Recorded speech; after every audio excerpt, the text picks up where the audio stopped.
Olá a todos, eu sou a professora Caterina, esse é o nosso curso de Química dos Biomiméticos e essa é a aula 5, que nós vamos começar com alguns dos conceitos de química supramolecular. Como nós vimos nas aulas passadas, a área de biomiméticos envolve diversos conceitos por trás, como por exemplo a química soft chemistry, que nós vimos na aula passada, que envolve o uso de condições reacionais amenas para fazer os novos materiais, encontrar materiais metastáveis. E nós também temos o conceito de química supramolecular, que essencialmente trabalha com ligações intermoleculares, ao invés de quebrar e fazer ligações covalentes. Esse conceito foi proposto por Jean-Marie Lehn, e que ele diz que a química supramolecular é a química da ligação intermolecular, em que ela cobre todas as estruturas e funções e entidades que são formadas pela associação de uma ou mais espécies químicas. E esse conceito de química supramolecular, ele tenta reproduzir a seletividade de interação entre receptores e substratos na biologia, com a ajuda de ligações de hidrogênio e a estereoquímica, por exemplo. E graças a esse reconhecimento molecular, os blocos de construção sofrem automontagem para formar estruturas supramoleculares e até mesmo materiais novos. Então, as interações intermoleculares são responsáveis por formar uma automontagem das moléculas que podem gerar novos materiais. Então, quais são as interações supramoleculares que nós estamos interessados? São as interações do tipo dipolo-dipolo, as interações do tipo coulombitas, que a gente tem atração entre cargas. Nós temos as ligações de hidrogênio complementares, de uma maneira similar ao DNA, por exemplo. E isso resulta na automontagem do material. Então, a gente, ao invés de ter uma estrutura completamente randômica, nós temos uma nanoestrutura. Então, eu estou trazendo aqui alguns exemplos para vocês. Esse é um exemplo que eu achei bastante interessante, que é um de nanocápsulas reversíveis, em que os autores eles fizeram um composto, basicamente de antraceno, e esse composto ele conseguia ter a forma aberta e forma fechada, dependendo das condições reacionais que eram aplicadas a esse composto. Então, eles tinham que a nanocápsula se formava na medida que se colocava um comprimento de onda específico, formando então a nanocápsula. Essas nanocápsulas elas são formadas pelas interações hidrofóbicas e estaqueamento pi, ou seja, à medida que a gente coloca um solvente orgânico polar, ele é capaz de dissociar a estrutura capsular dessa nanocápsula. Então, a presença de água faz com que essa cápsula abra e também ao se colocar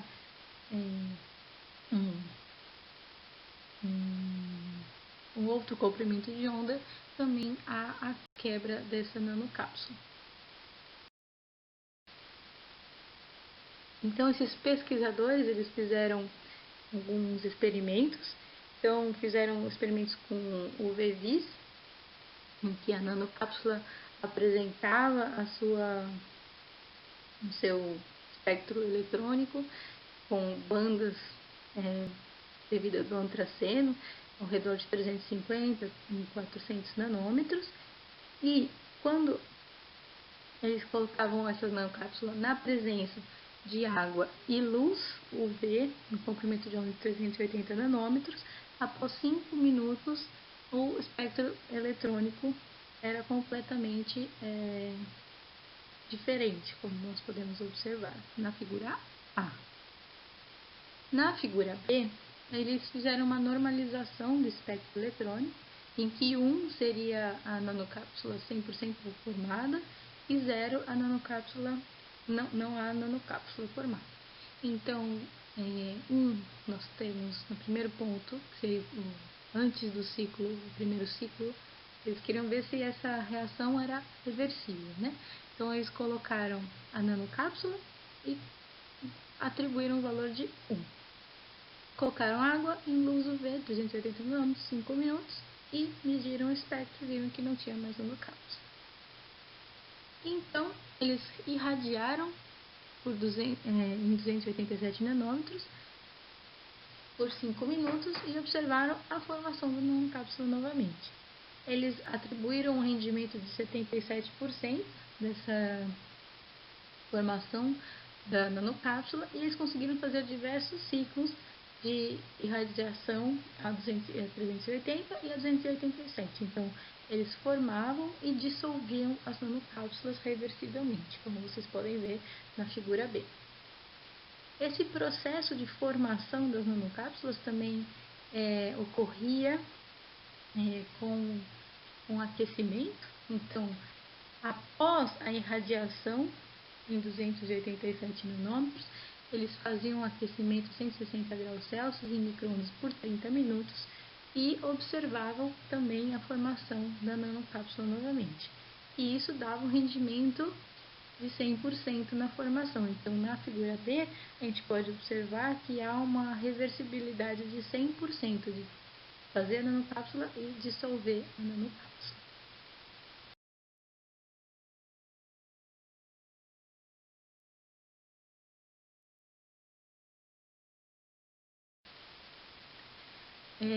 Eles também pensaram, bom, já que a gente consegue fazer a nanocápsula, a gente também precisa ver se consegue colocar coisas dentro dessa cápsula para que ela seja útil, né?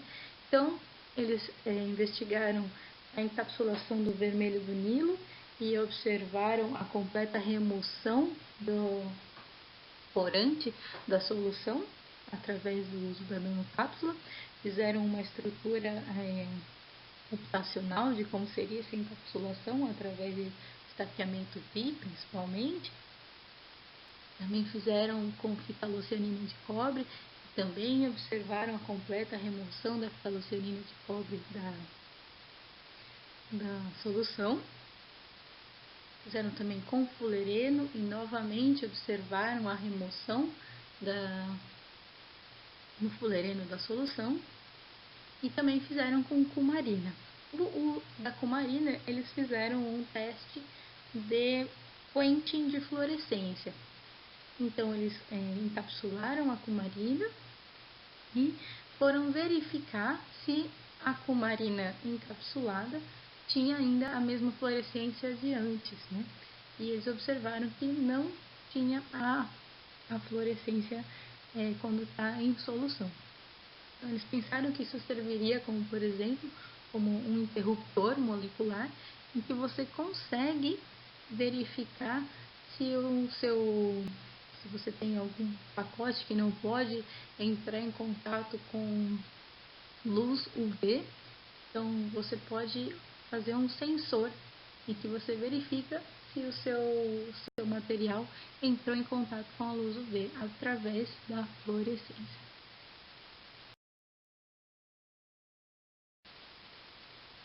Bom, e com a automontagem a gente consegue obter diferentes estruturas, morfologias e dependendo do mecanismo de formação dessas estruturas, a gente obtém diferentes propriedades de materiais.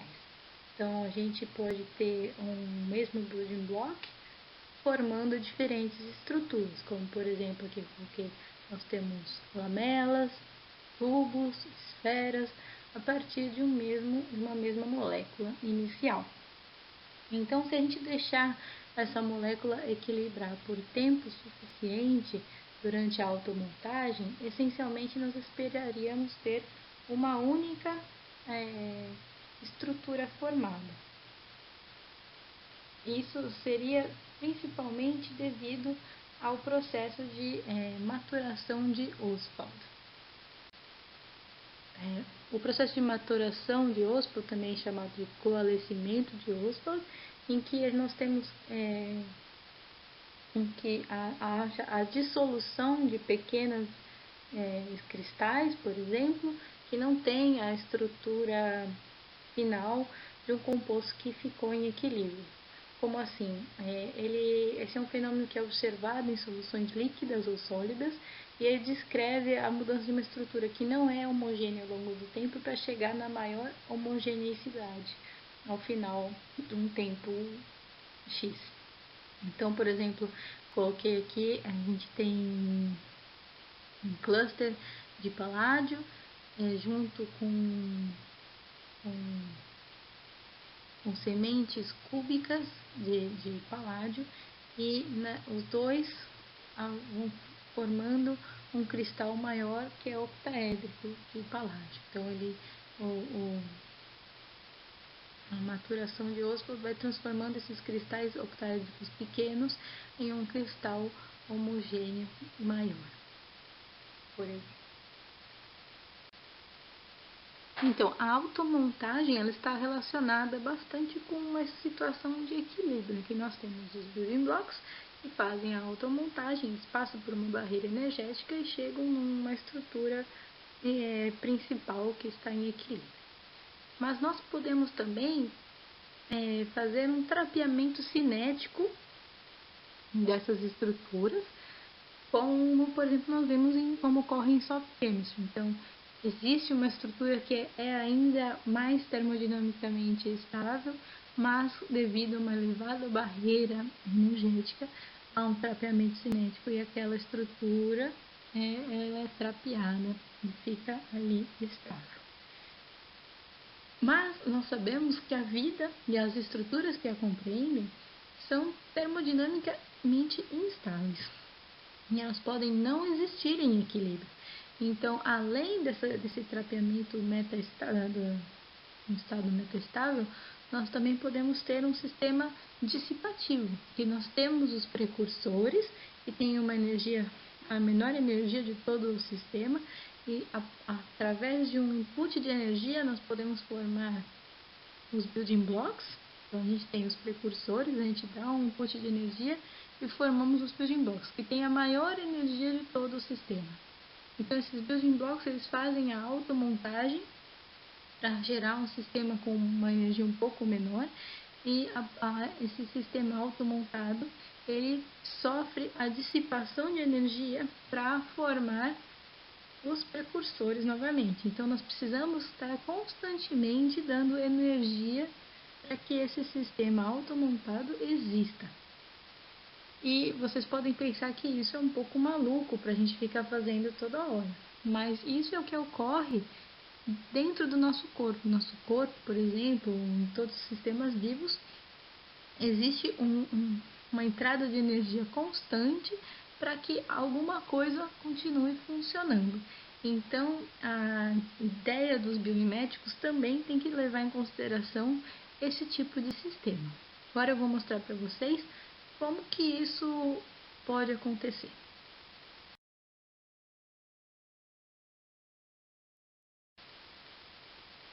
Então, como nós vimos, na química nos biomiméticos, nós precisamos pensar em imitar a natureza. Para a gente pensar em imitar a natureza, a gente precisa fazer perguntas. E uma das perguntas que a gente pode fazer é como que a natureza tem versatilidade de funções usando poucas moléculas. A gente poderia ter muito mais moléculas. Né? E um exemplo de versatilidade de funções com uma mesma molécula seria a tubulina, em que é uma proteína que ela se agrega de diferentes formas e consegue ter diferentes funções numa célula. Bom, os microtubos são estruturas que estão associadas ao transporte de vesículas, organelas e macromoléculas dentro da célula. Eles também são capazes de assistir o processo de migração celular e de fuso mitótico, ou seja, estão relacionados com a mitose de uma célula. A associação da tubulina alfa e da tubulina beta, após a ligação com o GTP, faz com que haja a automontagem dessa estrutura, em que ocorre sempre de uma maneira que chama de cabeça-rabo. Então, a gente observa que a tubulina alfa ela mantém o GTP inativo, né? Sempre como GTP. Enquanto que a tubulina beta, ela consegue fazer a hidrólise do GTP em GDP. E essa capacidade de hidrólise do GTP em GDP é ainda maior quando ele está associada na sua forma de automontagem, na forma de tubulina. E à medida que há essa hidrólise, ele vai se despolimerizando, mas a energia resultante faz com que haja a polimerização novamente. Se houver uma reação muito rápida que hidrolise todo o GTP em GDP da tubulina beta, aí ocorreria a catástrofe, mas isso não é o que ocorre na natureza. Então a gente tem um processo dinâmico que é dependente da hidrólise do GTP em GDP. Então a gente observa também uma competição entre ambos os processos de montagem e desmontagem do sistema, em que a gente observa, então a gente chama de instabilidade dinâmica. E essas dinâmicas elas são dirigidas por uma reação química, e na natureza isso pode acontecer tanto com uma reação química ou com a luz, por exemplo. Então, como a gente viu, os microtúbulos eles fazem parte do citoesqueleto, são vitais para manter a estrutura da célula, eles são envolvidos no transporte intracelular de vesículas, organelos e macromoléculas, assistem o processo de migração celular e são o maior componente do fuso mitótico.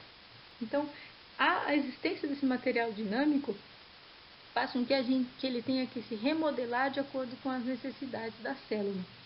Então, a automontagem dissipativa acoplada a uma reação química, que é o que ocorre com os microtubos, é uma coisa que a gente poderia tentar mimetizar usando o conceito de química supramolecular, de soft chemistry, para tentar fazer microtubos miméticos. Então, como a gente viu no exemplo dos microtubos, na natureza, o processo que dá energia é uma reação química. Mas em sistemas não biológicos, a fonte de energia pode ser tanto a luz quanto uma reação.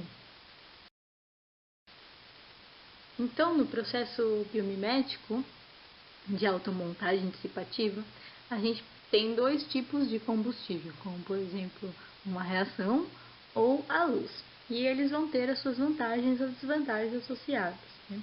No caso de uma reação, a reciclabilidade muitas vezes não é favorável e a formação da automontagem ela ocorre até a reação acabar. Então a gente tem que estar constantemente dando substrato para essa reação. No caso, por exemplo, das tubulinas, a gente precisa estar constantemente dando GTP para a célula, senão a tubulina se desmancha.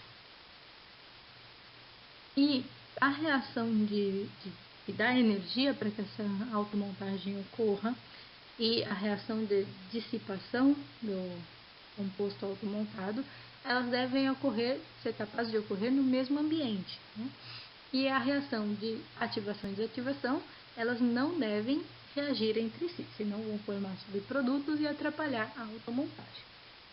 Já no caso, quando a gente utiliza a luz como um combustível, a gente observa uma maior reciclabilidade, em que a automontagem ela é definida pela adição ou retirada de luz, então seria um sistema bem mais simples. Nós vimos na aula, na parte de química supramolecular, que havia a formação de nanocápsulas com a adição de um comprimento de luz específico. Com a adição de um outro comprimento de luz, essa nanocápsula se desmontava. Então, seria um exemplo de automontagem dissipativa, mas mais ou menos. Então, um exemplo melhor seria a partir de uma polimerização específica, em que a gente tem um polímero na produção trans, na hora que a gente adiciona a luz ultravioleta, esse polímero ele vai para a sua posição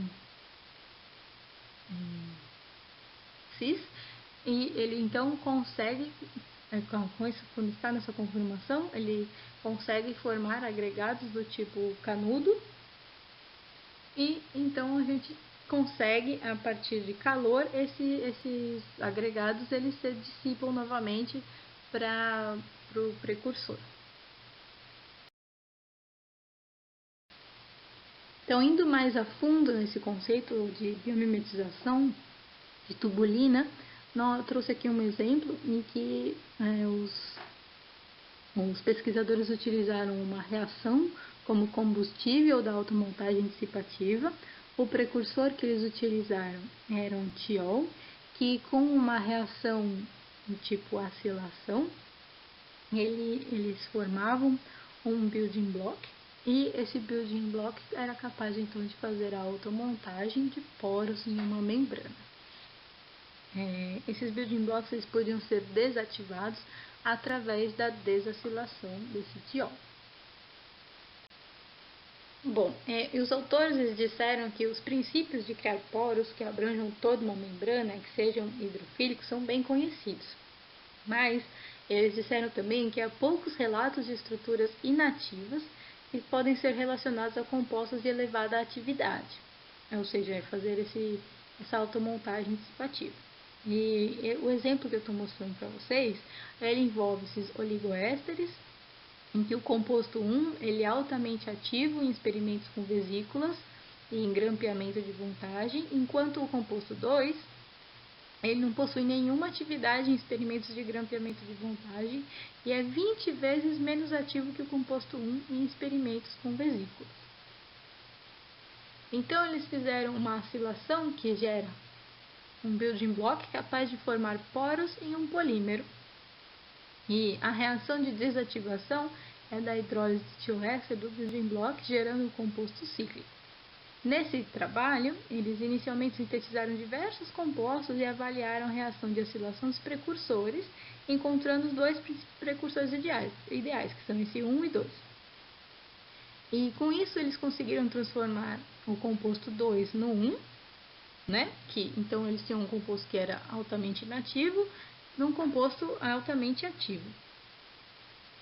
E aí então eles adicionaram o composto 2 num sistema contendo uma bicamada lipídica de fosfatidilcolina pré-formada.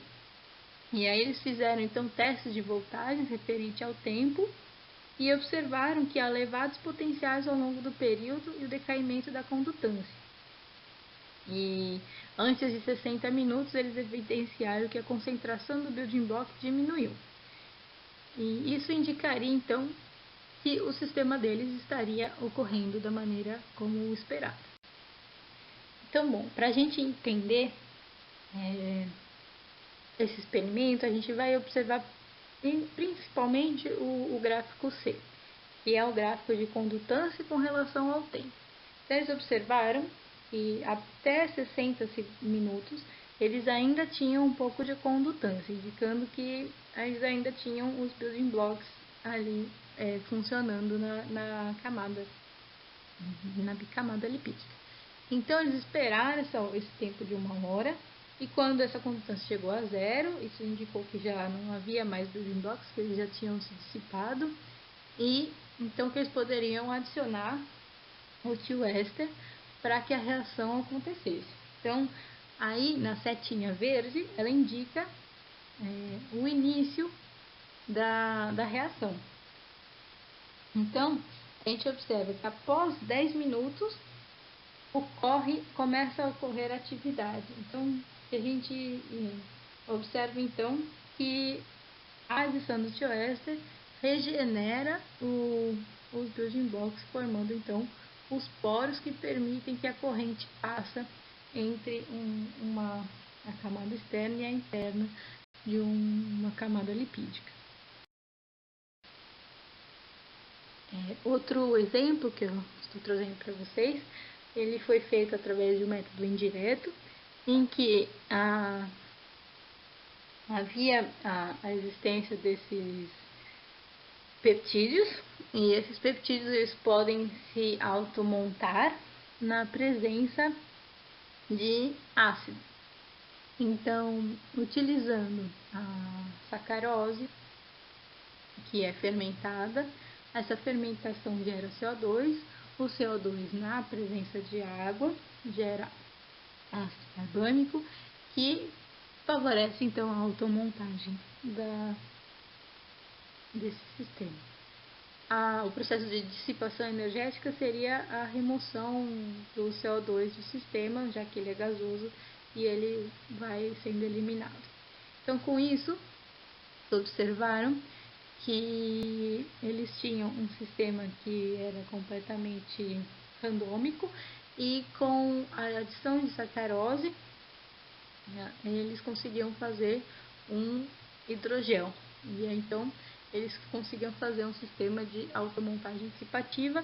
Quando a sacarose parava de ser adicionada, o CO2 ia embora, o pH ia aumentando e havia a desassociação desse sistema automontado. Então, aqui só para mostrar para vocês como que era uma microscopia eletrônica desse hidrogel, observando esses filamentos, e o tubinho invertido para baixo, mostrando que realmente era um gel que se formou e não uma solução.